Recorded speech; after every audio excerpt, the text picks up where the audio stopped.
ಇಂದೇ ಡೌನ್ಲೋಡ್ ಮಾಡಿ ಮತ್ತು ನಿಮ್ಮ ನೆಚ್ಚಿನ ಶೋಗಳನ್ನ ಆನಂದಿಸಿ. Sir, this was released 2004 on Varmalakshmi Festival, sir. So ಇಲ್ಲಿಗೆ 21 ವರ್ಷ ಆಗುತ್ತೆ ಈ ಸಿನಿಮಾ ಬಂದು. 2004 ವರಮಹಾಲಕ್ಷ್ಮಿ, ಯಾಕಂದ್ರೆ ನಮ್ಮ ಚೆನ್ನಾಗಿ ನಾಪ್ಕದೆ ಕನ್ನಡ ಯೂನಿವರ್ಸಿಟಿ ಒಂದು ಟೈಮ್ ತನಕ ಇತ್ತು ವರಮಹಾಲಕ್ಷ್ಮಿ ಬಂದಿದ್ದ ಸಿನಿಮಾಗಳೆಲ್ಲ ಸಖತ್ ಹಿಟ್ ಆಗುತ್ತೆ ಅಂತ. ಅವಾಗ ಆಪ್ತ ಮಿತ್ರ ಕೂಡ ಮ್ಯಾಜಿಕ್ ಮಾಡ್ಬಿಡ್ತು. ಸೊ ಆಕ್ಚುಲಿ ಸೌಂದರ್ಯ ಮ್ಯಾಮ್ ಅಥವಾ ಪ್ರೇಮ ಮ್ಯಾಮ್ ಹಾಕೊಂಡಿದ್ ಒಂದು ಸೀರೆ ತುಂಬಾ ಫೇಮಸ್ ಆಗಿತ್ತು ಸರ್. ನಮ್ಮ ಮಮ್ಮಿ ಹತ್ರ ಇತ್ತದು ಸೀರೆ, ಆಪ್ತಮಿತ್ರ ಸೀರೆ ಅಂತ. ಒಬ್ಬ ಅಷ್ಟು ಕ್ರೇಜ್ ಇತ್ತು ಈ ಸಿನಿಮಾಗೆ. My mum had that sari. So ಆ ತರದ ಒಂದು ಅದ್ಭುತವಾದ ಸಿನಿಮಾನ ರಿಕ್ರಿಯೇಟ್ ಮಾಡಿದ್ದೀರಾ. You done very well. And again Gaja, ಅದು he's also done a very good job. Good luck ಯಾರ್. Thank you so much sir. Prema ma'am actually ಇದು ವೆರಿ ಟಫ್ ಕ್ಯಾರೆಕ್ಟರ್ ಸೌಂದರ್ಯ ಅವ್ರು ಮಾಡಿರೋದು. ಅವರು ಸಿನಿಮಾದಲ್ಲಿ ನನ್ಗೆ ತುಂಬಾ ಇಷ್ಟವಾದ ಪಾತ್ರ ಅವ್ರದ್ದು. ತುಂಬಾ ಕಷ್ಟಪಟ್ಟು ಮಾಡಿದ್ದಾರೆ ಅವರು. ಬಟ್ ಇದರಲ್ಲಿ ತುಂಬಾ ಚೆನ್ನಾಗಿ ಮಾಡಿದ್ದೀರಾ. Very happy.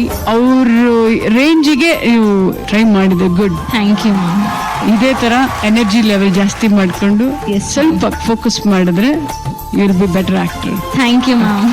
ಈ ದೃಶ್ಯದಲ್ಲಿ ಒಂದ್ ಕಡೆ ಸೌಂದರ್ಯ ಮ್ಯಾಮು ಅಂದ್ರೆ ಬೇರೆ ಪಾತ್ರವಾಗಿ ನಮ್ಮನ್ನ ಭಯ ಪಡಿಸ್ತಾರೆ. ಇನ್ನೊಂದ್ ಕಡೆ ರಮೇಶ್ ಸರ್ ಅವರು ಅವ್ರಿಗೆ ತನ್ನ ಮಡದಿಯಲ್ಲಿ ಆಗ್ತಾ ಇರೋಂತಹ ಈ ಒಂದು ಎಲ್ಲಾ ವಿಚಾರಗಳನ್ನ ನೋಡಿದಾಗ ಅವ್ರಿಗೆ ಆಗುವಂತಹ ಸಂಕಟ.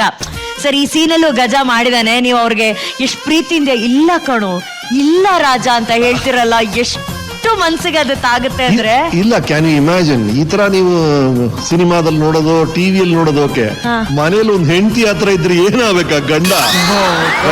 What happens to him? True, very true sir. ಆ ತರ ಒಂದು ಕ್ಯಾರೆಕ್ಟರ್ ಇವತ್ತೇನೋ ಒಳ್ಳೆ ಒಳ್ಳೆ ಕ್ಯಾರೆಕ್ಟರ್ಸ್ ನೀವು ನೆನಪಿಸ್ತಾ ಇದೀರಾ. ಅಂಡ್ ಇದು ಆಪ್ತ ಮಿತ್ರ ಇವ್ನು ಹೇಳಿದ್ರ ತರುಣ್ ಮ್ಯಾಜಿಕ್ ಮಾಡ್ತು ಅಂತ. ನಂತರ ಒಂದು ವಿಜಯೋತ್ಸವ ನಡೆಯುತ್ತೆ. ಪ್ರೇಮ ಬಂದಿದ್ದೀರಿ, ನಾಪಕ ಇದೆಯಾ? ಕರ್ನಾಟಕದ ಎಲ್ಲ ಕಡೆ ಮೇಜರ್ ಸಿಟೀಸ್ ನಾವೆಲ್ಲ ಹೋಗಿ, ಅಲ್ಲಿ ದಾವಣಗೆರೆಲ್ಲ ಹೋದ್ರೆ ವಿಷ್ಣು ಸಾರ್ ನಾವೆಲ್ಲ ಒಂದು 4 ರೋಡ್ ಅಂದ್ರೆ ಆ ರೋಡ್ ಫುಲ್ ಜನ. ಎವ್ರಿಬಡಿ ಸೀನ್ ಆಪ್ತ ಮಿತ್ರ, ಎವ್ರಿಬಡಿ ಲವ್ಸ್ ಆಪ್ತ ಮಿತ್ರ. ಆತರ ಒಂದು ಫಿಲಮ್. ಇನ್ಫ್ಯಾಕ್ಟ್ ನನಗೆ ಆಲ್ಮೋಸ್ಟ್ ಕೈ ತಪ್ಪು ಹೋಗ್ಬಿಟ್ಟಿತ್ತು ಈ ರೋಲು. ಅದೇ ಟೈಮಲ್ಲಿ ಬಿಸಿ ಬಿಸಿ ಅಂತ ಒಂದು ಚಿತ್ರ ಮಾಡಿದ್ದೆ ನಾನು. ಅದರ ಡೈರೆಕ್ಟರ್ ರಾಮನಾಥ್ ರುಕ್ವೇದಿ ಅಂತ. ನಾನು ಕ್ರಿಯೇಟಿವ್ ಡೈರೆಕ್ಟರ್. ಬಿಸಿ ಬಿಸಿಯನ್ನ ಹಿಂದಿಯಲ್ಲಿ ಮಾಡೋಣ ಅಂತ ಪ್ರೊಡ್ಯೂಸರ್ ಆಸೆ ಬಂದ್ಬಿಡ್ತು. ನಾನು ಹಿಂದಿಯಲ್ಲಿ ಡೈರೆಕ್ಟ್ ಮಾಡಬೇಕು ಅಂತ. ಸೊ ನಾನು ಹಿಂದಿಯಲ್ಲಿ ಡೈರೆಕ್ಟ್ ಮಾಡಕ್ ಬಿಸಿ ಬಿಸಿ ಪ್ರಾಜೆಕ್ಟ್ ರೆಡಿ ಆಗ್ತಿದೆ. ಇಲ್ಲಿ ಈ ಆಫರ್ ಬಂತು. ನಾನು ವಿಷ್ಣು ಸರ್ಗೆ, ಸರ್ ಇದು ಬಹಳ ಚೆನ್ನಾಗಿದೆ ಸರ್, ಬಟ್ ಅಲ್ಲಿ ಹಿಂದಿ ಫಿಲ್ಮ್ ಡೈರೆಕ್ಷನ್ ಸಿಗ್ತಾ ಇದೆ ಸರ್. ಹೌದಾ? ಇವು ನಿನ್ ಮನಸ್ಸಲ್ಲಿ ಇಟ್ಕೊಂಡ್ ಮಾಡ್ಬಿಟ್ಟಿದ್ವಲ್ಲಪ್ಪ, ಸರಿ ಒಂದು ಕೆಲಸ ಮಾಡ, ಅವನು ಹಿಂದಿ ಫಿಲ್ಮ್ ಅಂತ ಹೋಗ್ಲಿ ಅವನು ಅಂತ ಬಿಟ್ಬಿಡ್ಯಾರೆ. ಕ್ಯಾರೆಕ್ಟರ್ ನ ಚೇಂಜ್ ಮಾಡ್ಬಿಟ್ಟು ನಾವಿಬ್ರು ಫ್ರೆಂಡ್ಸ್ ಇದೆಲ್ಲ ಆಪ್ತ ಮಿತ್ರ ಅಂತ.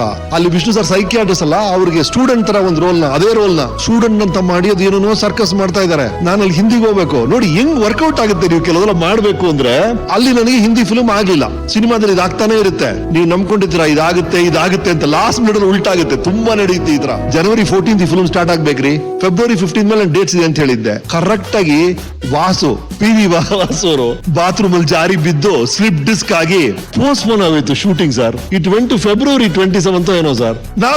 ನಾವು free sir. Back to Aptha ಮಿತ್ರ. ಅವ್ರಿಗೂ ರಿಲೀಫ್. ಅವ್ನು ಗುರು ಕಿರಣ್, ಯೋಗಿ ಯಾರಿಗೂ ಮನ್ಸೇ ಇಲ್ಲ ಆ ಕ್ಯಾರೆಕ್ಟರ್ ನ ಚೇಂಜ್ ಮಾಡಿ ಸ್ಟೂಡೆಂಟ್ ಮಾಡಕ್ಕೆ. ಮತ್ತೆ ಫ್ರೆಂಡ್ಸ್ ಅಂತಾಗಿ I came back to Aptha Mitra ಈ ರೋಲು. ಅಂಡ್ ಇವತ್ತು ಸಿಂಚನ ಅಲ್ಲ ಮಿಂಚು ಬಿಟ್ರಿ. Thank you sir. ಈ ವಾಸು ಆಸ್ ಅ ಡೈರೆಕ್ಟರ್, ಈ ಕಡೆ ಸೌಂದರ್ಯ, ಇದು ಬಿಡ್ರಿ. ಇನ್ನಾದ್ಮೇಲೆ ಕ್ಲೈಮ್ಯಾಕ್ಸ್ ಇದೆಯಲ್ಲ, ಆ ರಂಗೋಲಿ ಎಲ್ಲ, ಓ ಗಾಡ್. ನನಗೆ ಅವತ್ತು ಶೂಟಿಂಗ್ ಇಲ್ಲ, ಬಟ್ ಸುಮ್ಮನೆ ಆ ಕಡೆ ನೈಟ್ ಅಲ್ಲಿ ಆ ಕಡೆ ವಾಕಿಂಗ್ ಹೋಗ್ತಿದ್ದೆ. ಏನು ಲೈಟ್ ಎಲ್ಲ ಮಾಡಿದಾರೆ ಅಂತ ಹೋದ್ರೆ ಈ ಸೀನ್ ನಡೀತಾ ಇತ್ತು. She was possessed almost. ಅದು ಸೌಂದರ್ಯ ಅಂತ ನನಗೆ ಅನಿಸ್ಲಿಲ್ಲ. ನಿಜವಾದ ಒಳಗಡೆ ನಾಗವಳ್ಳಿ ಬಂದ್ಬಿಟ್ಟಿದ್ದಾಳೆ ಅನ್ನೋ ಲೆವೆಲ್ಗೆ ಪರ್ಫಾರ್ಮೆನ್ಸ್ ಮಾಡ್ತಾ ಇದ್ರು ಅವರು. ಅದನ್ನ ನೀವು ಇವತ್ತು ಚೂಸ್ ಮಾಡಿ you done justice to it. Good luck Sanjana, very well done.